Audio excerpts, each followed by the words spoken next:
네, 대전교구 청년성학생 여러분 안녕하세요.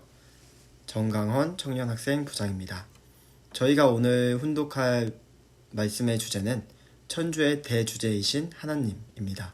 그럼 다같이 훈독 시작하도록 하겠습니다. 천주의 중심 존재는 하나님입니다. 그 하나님은 우주적 부모, 전체의 부모입니다. 이 모든 피조세계에 있어서 목적한 바를 틀림없이 경륜해 나가시는 분이 창조주이십니다. 그 창조주로부터 부모의 심정권을 이어받아서 이 땅 위에 태어나야 할 인류의 주상이 땅의 부모입니다. 이렇게 볼 때 천주를 중심 삼고 우리는 3대 부모를 발견하게 됩니다. 영원하신 하늘의 부모가 있는 동시에 땅의 부모가 있고 가정의 부모가 있습니다. 하늘의 부모와 땅의 부모와 가정의 부모, 이 부모가 무엇을 중심 삼고 공적인 내용의 생활을 하느냐? 물질을 중심한 돈도 아니고 지식도 아니고 권력도 아닙니다. 오직 사랑을 중심 삼고 생활하는 것입니다. 사랑을 근본으로 삼고 모든 것을 치리하는 주체가 하나님이요 땅의 참부모요 가정의 부모입니다. 하나님은 인류의 부모도 되는 분이요 인류의 왕 중의 왕도 되는 분이요 모든 것의 중심도 되는 분입니다. 세계적인 효자, 세계적인 충신을 거느려야 할 분이 하나님입니다. 또 세계적으로 대표되는 성인을 거느릴 분이 하나님입니다. 이렇게 되면 하나님은 최고가 되는 것입니다. 그것이 따로따로 되는 것이 아니라 그 한 분이 부모도 될 수 있고 군왕도 될 수 있습니다. 정보 총합한 중심 존재가 하나님입니다.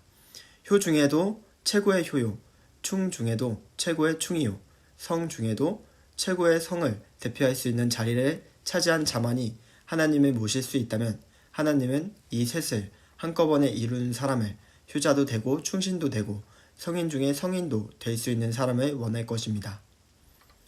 우주의 중심 존재로서 창조주 되는 그분은 중심에 있으면서 보호의 책임을 느끼고 보호해줍니다.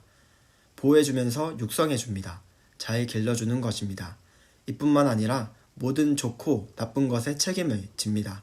도망가는 법이 없습니다. 그렇기 때문에 천지의 대주제 대신은 하나님은 모든 것에 책임을 지고 보호 육성하는 것입니다.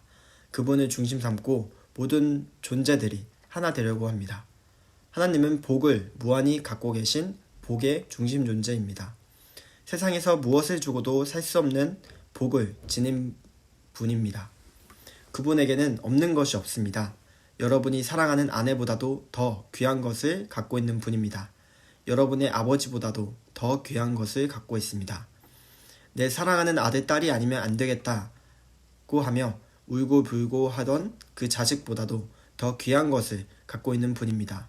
그렇기 때문에 이 땅 위에 인생으로서 최고로 승리했다고 하는 자, 이 세상 어디에서 보아도 최고로 성공했다고 하는 자는 하나님을 차지한 사람입니다.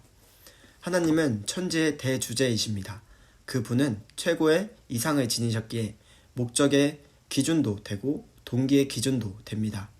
그렇기 때문에 우리가 있게 된 동기도 하나님이요 목적도 하나님입니다. 그러면 그 동기와 목적을 어디서 찾을 것이냐? 그 동기는 하나님의 뜻을 중심 삼은 가정이며 그 가정으로 하여금 세계적인 목적을 달성하게 합니다. 하나님은 절대적이요 전지전능하신 분이기 때문에 그분에게는 한계적이니 시한적이니 하는 것은 있을 수 없습니다. 모든 것을 초월해 계십니다. 그러므로 어떠한 사정의 한계권 내에 얽매여서 그것을 타개하지 못하는 입장에 계시는 분이 아닙니다. 그런 분이 지금까지 찾아 나오는 데 있어서 소원이 있다면 그 소원은 그분 자신을 위한 소원이 아닙니다. 인간에 대해서 자녀를 찾고자 하는 소원을 가지고 나오십니다. 그 소원은 하나님 자체에서 귀결되는 것이 아닙니다. 인간에게서 해결되어 하나님에게로 돌아가게 되어 있습니다. 나는 기원이 아닙니다. 나의 생명은 부모나 사회나 민족, 국가를 통해 태어난 것이 아니라 그것을 초월한 하나의 기원, 즉 절대자인 하나님으로부터 비롯되었다고 해야 합니다. 절대적인 입장에 있는 초월적인 동기에 결부시켜야 합니다. 시대적인 인연이라든가 환경적인 인연 혹은 사회적인 여건에 결부시켜서는 안 됩니다. 초월적인 원인에 결부시키고 초월적인 목적에 결부시켜야만 비약하고 초월에서 탈출할 수 있습니다. 내 생명을 초월적인 동기에 결부시켜야 합니다. 내 생명은 나에게서 출발한 것이 아니기 때문입니다. 절대자이신 하나님으로부터 출발하였습니다. 자신을 초월적인 동기에 결부시키게 되면 죽더라도 초월적인 과정에서 하나님의 뜻으로 말미암아 죽게 되는 것입니다. 환경에 좌우되는 뜻이 아닙니다. 인연으로 말미암은 세계를 위한 뜻도 아닙니다. 초월적인 동기와 초월적인 인연을 통해서 초월적인 결론을 향하여 나아가는 과정에 있는 것이 뜻입니다. 다시 말하면 초월적인 동기는 하나님이요, 초월적인 과정은 뜻이요, 초월적인 목적은 세계를 위해서 나아가는 것입니다. 하나님은 종적인 아버지요, 종적인 주체요, 인간은 횡적인 주체입니다. 종횡이 하나 되어야만 구성체를 완성시킵니다.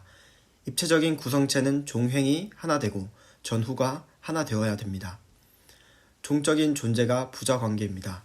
횡적인 것, 동서관계가 부부관계요, 전후관계가 형제관계입니다.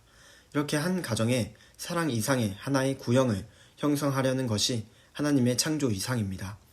그래가지고 하나님이 어디 계시냐? 중앙에 계십니다. 아버지로서 대표, 남편으로서 대표, 어머니로서 대표, 아내로서 대표, 아들, 딸로서 대표, 형님, 누나로서 대표, 동생으로서 대표할 수 있는 중심 존재로 계시기 위한 것이 하나님의 창조 이상입니다. 하나님은 공적인 목적을 중심 삼고 충성을 다짐하고 생명을 걸고 나서는 자들 앞에는 언제나 주체적 입장에서 대해주는 주체자입니다. 내가 눈물을 흘리고 몸부림치면서 하나님도 그 이상 눈물을 흘리고 몸부림치는 주체자입니다. 공적인 사랑의 마음에 불타서 가게 될 때 하나님은 사랑의 중심이요 주체자이기 때문에 사랑에 자극된 마음에 언제나 상대가 되고 또 거기에 대한 자극을 주어 그 목적을 이룰 수 있는 원동력을 보급해주는 주체자입니다. 사랑을 중심 삼고 그 목적을 성사시키기 위해서는 동역자가 필요한데도 불구하고 세상에는 그런 동역자가 없는데 하나님이 동역자가 될 수 있다면 얼마나 행복하겠습니까? 그 하나님은 부모보다 낫고 형제보다 낫고 어떤 스승보다 낫고 자기를 사랑하는 어떤 사람보다 낫다는 것입니다. 우리의 주체는 하나님입니다. 그렇기 때문에 하나님과 더불어 기뻐하고 하나님과 더불어 노래하고 하나님과 더불어 춤을 추어야 합니다. 그러면 얼마나 좋겠습니까? 그러므로 우리의 목적도 하나님입니다. 우리 인생길 또한 무엇을 찾아가는 길이냐? 하나님을 찾아가는 길입니다. 그 하나님은 현실적인 하나님입니다. 하나님은 개인의 주인이요, 부부의 주인이요, 가정의 주인이요, 나라의 주인이요, 세계의 주인이요, 천주의 주인입니다. 하나님 자신의 사랑을 가지고 하나님의 중심까지도 점령할 수 있는 주인 노릇을 하겠다는 것입니다. 상대적 기준에서 상대를 중심 삼고 평화세계를 이루겠다는 것입니다. 기독교에서는 창조주를 거룩하고 인간은 속되다고 하는데 그것은 잘 몰라서 그렇습니다. 선생님이 가르쳐 줄 것이 이것입니다. 하나님의 창조한 제1목적이 하나님도 형상이 필요했다는 것입니다. 하나님은 최고의 공적인 주체입니다. 따라서 인간에 대한 최고의 가르침이 뭐냐? 세계를 위해서 공적인 일을 하는 것보다도 하나님을 위해서 자기 생명을 내걸고 정성을 들이는 사람이 되라는 것입니다. 그런 사람이 최고입니다. 그렇기 때문에 성경에 내 마음을 다하고 목숨을 다하고 뜻을 다하여 주 너의 하나님을 사랑하라 하셨으니 이것이 크고 첫째 되는 계명이요 라고 쓰여 있는 것입니다. 그러면 하나님은 어떠한 분이시냐? 만우주의 주인입니다. 그렇기 때문에 하나님을 사랑하게 되면 이 세계가 하나님을 사랑하는 사람의 것이 되는 것입니다. 네, 오늘의 혼동 말씀은 여기까지입니다. 오늘 하루도 모두 수고 많으셨습니다. 그럼 다음 영상으로 찾아뵙도록 하겠습니다. 네, 감사합니다.